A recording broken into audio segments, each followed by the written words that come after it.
I'm Sakshi Batra, and with me is Gaurav Choudhury, is the Deputy Executive Editor of Moneycontrol. And today is the day when the economic survey containing the annual report of the state of the economy of the year gone by will be tabled in the Parliament. And in this special edition of the Editor's Take, we are going to be discussing the key issues that are likely to be pointed out in the economic survey. Thanks a lot, Gaurav, for joining in. Now, before I come to you to understand what are the key issues that could be pointed out in the survey, for the benefit of all our viewers, could you explain to us what is the economic survey, what's its importance, and what is it likely to contain? Yes, good morning. The economic survey is an annual report card of the economy, as you just said, and this is authored by the Chief Economic Advisor and his team. Over the years, the economic survey has come to assume a very important role. It essentially serves as an official guide for the finance ministry and the political establishment to take the most favored path that it lays down for growth and reforms. It lays down the reforms roadmap. Successive economic surveys we have seen have also suggested some radical reforms measures. Some of them have been attempted, and some of them have been ignored by the government. But successive chief economic advisors have used the economic survey to tell the government tell the respective governments that there are certain measures that need to be taken for the sake of the economy's health and for the sake of the reforms roadmap. Some of them are very bitter pills to swallow for the political establishment, sure. So those have been avoided.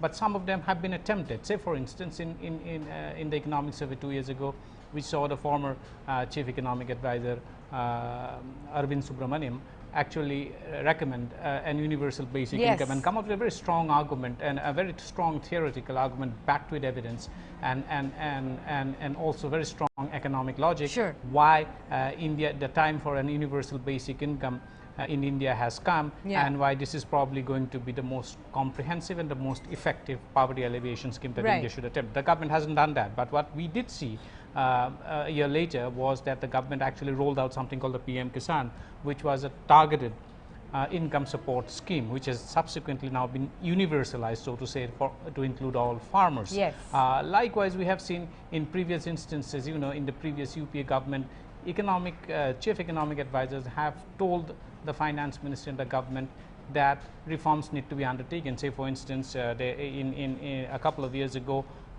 in the economic survey, it was recommended that multi-brand retail trade should be opened up, when there was a lot of political opposition against allowing FDI in multi-brand retail, and so on and so forth. Absolutely. So this time around, this is also the maiden economic survey of the new chief economic advisor, who was appointed only in December, Krishnamurthy Subramanian, and that is why there is a lot of anticipation around it. And this comes in the backdrop of a very severe agrarian distress. So we are expecting this economic survey to come out with a special chapter on how to deal with India's chronic agrarian distress and overcome its structural problems. But the headline number that everybody will be keenly watching on in the economic survey is what is the growth projections that they give for 1920.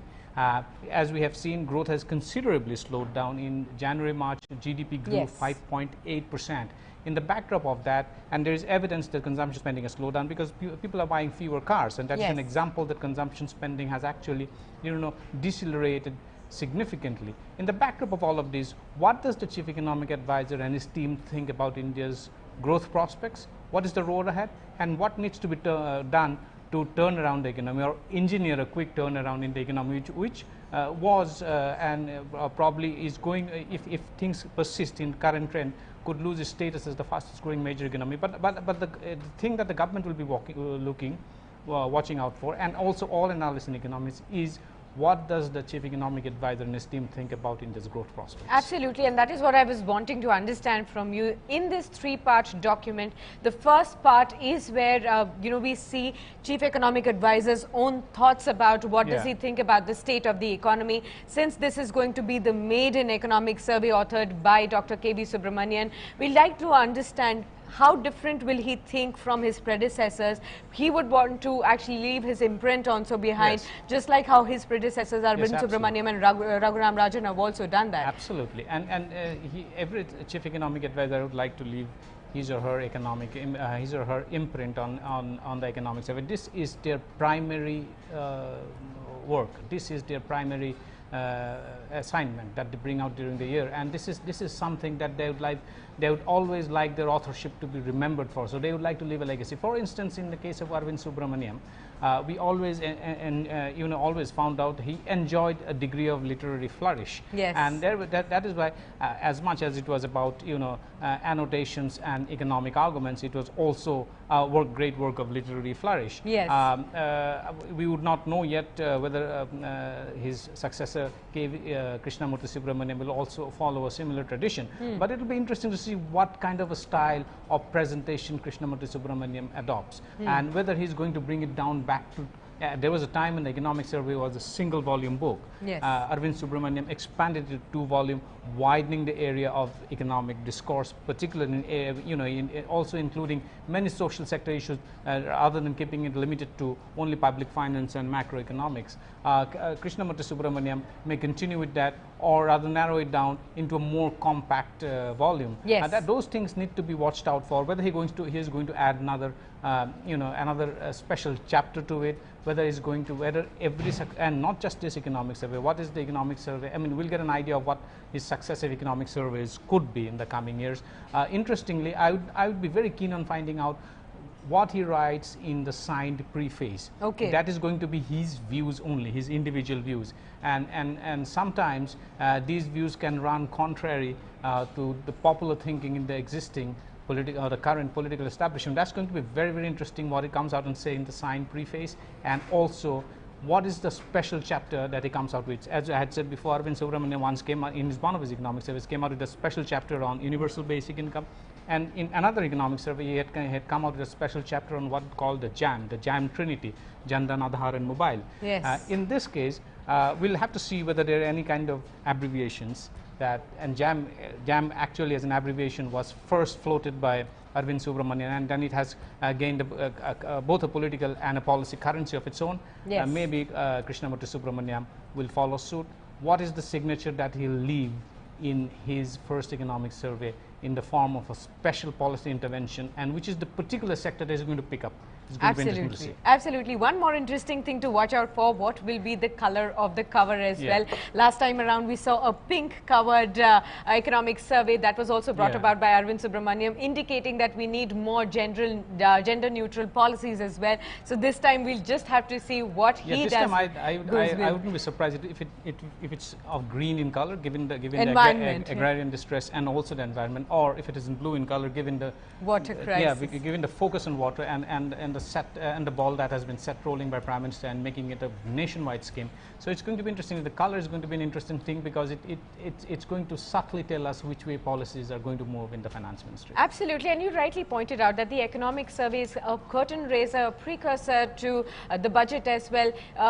Predominantly on the basis of which the budget is presented, and is likely to highlight this is the direction in which all the policies will move. You did point out about the agrarian crisis, which is on the top agenda, has been in the manifestos as well of the BJP-led NDA as well.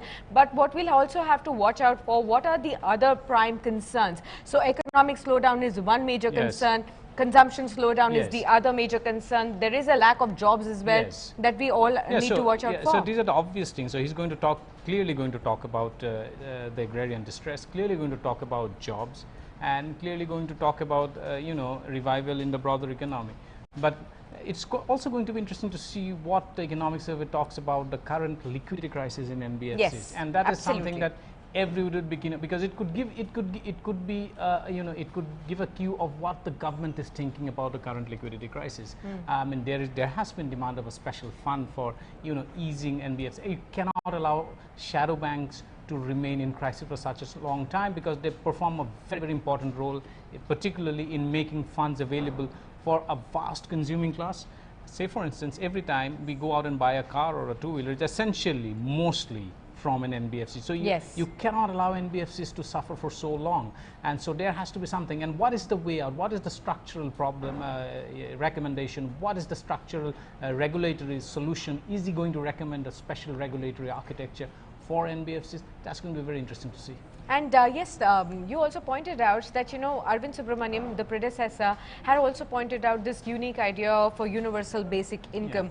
Does the economy at this stage in time need such, radical policy changes at this point in time to reform any particular sector? Yeah, so I mean, so far as the universal basic income is concerned, the keyword here is universal.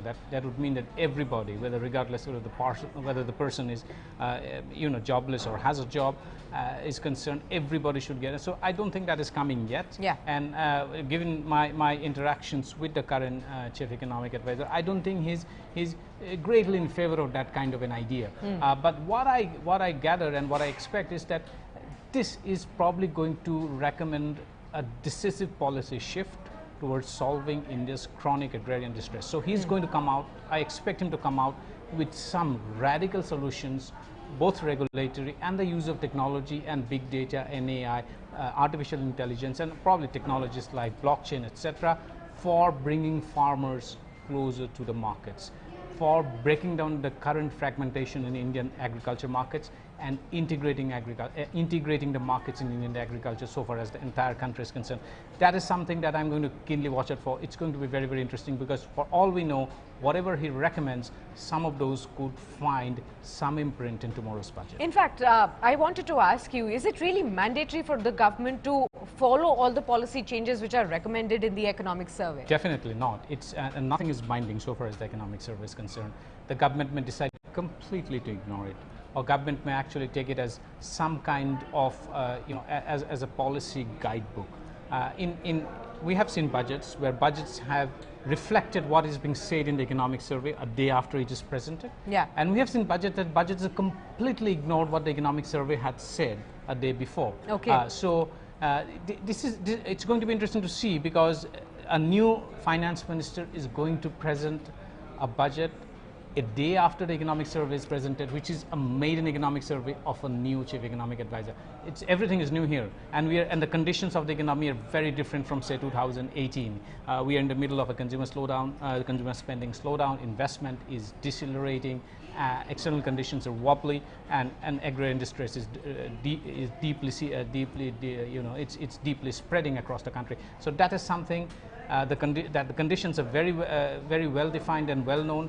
In these set of conditions, and most of these conditions will require structural solutions. So whether the finance minister will pay heed to the economic survey's recommendations, even if some of them may be politically very sensitive, is going to be interesting to see. Absolutely, that is going to be the most interesting to watch out for. Thanks a lot, Gaurav, for sharing all that insight with us. Well, all eyes are on the new chief economic advisor and what his economic survey will contain. It is likely to flag off all the concerns that the economy is facing at the moment. It is also likely to put out a reforms roadmap for Modi 2.0. Very interesting to watch out for. You stay logged on to moneycontrol.com for more news and updates, and we will meet you soon after the economic survey is tabled in the parliament, with all the in-depth analysis of the announcements made and all the details of the economic survey as well. Thanks a lot for watching us in this special edition, and do stay logged on to moneycontrol.com for more news and updates. Thanks for watching.